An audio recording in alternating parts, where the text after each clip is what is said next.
তো hello guys, সবাই কেমন আছো? আশা করি ভালো আছো। আমিও ভালো আছি। তো আমি আজকে রান্না করবো রামেন। তো এর জন্য আমি রামেনটাকে খুলে নিই। রামেনটা পুরোটা খুলে নিয়ে আমি গরম পানিতে দিয়ে দিব। অনেক গরম থাকা লাগবে। তো এটার সাথে দিয়েছি মশলা আর সস। মশলা আর সস দিছে। তো এরপরে আমি বাকি যে নুন ছিল ওটাও দিছি। তো সব একটু নরম হয়ে আসতেছে, মানে পানিতে সিদ্ধ হয়ে আসতেছে। তো আমি এটাকে দেখলাম নরম হচ্ছে। তো এটাকে আমি ঢাকনা দিয়ে ঢেকে রাখছিলাম কিছুক্ষণ। তো এরপরে এটাকে আমি ভাঙলাম, দেখলাম নরম হয়ে গেছে। তো এটার পরে আমি ভাঙলাম। তো এটা চুলাটা মাঝারি রাখতে হবে, না বেশি না কম।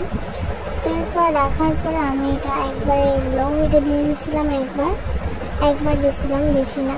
তারপরে আমি যে মশলাটা দেয় ওইটা আমি দিয়ে নিচ্ছি। তখন চুলাটার আঁচটা আমরা কমিয়ে নেব। তো তারপর আমি এটাকে নাড়তে থাকবো, যেটা মশলা দিয়েছি গলার জন্য। নেড়ে হয়ে যাওয়ার পর একটা বাটিতে ঢেলে নেব। যে পানিটুকু ছিল ওইটা পানি দিল। তারপর এটা এরকম হবে। এই সেই মানে সস যেটা দিলে নাকি এটা অনেক ঝাল হয়। তো আমি এটাকে অর্ধেক দিচ্ছি, পুরাটা দিচ্ছি না। যদি পুরাটা দেয় তাহলে আমার অবস্থা হয়ে যাবে একবারে কার মতো, বলবো কাঠের মতো হয়ে যাবে। তো আমি এটাকে অল্প দিয়ে দিলাম।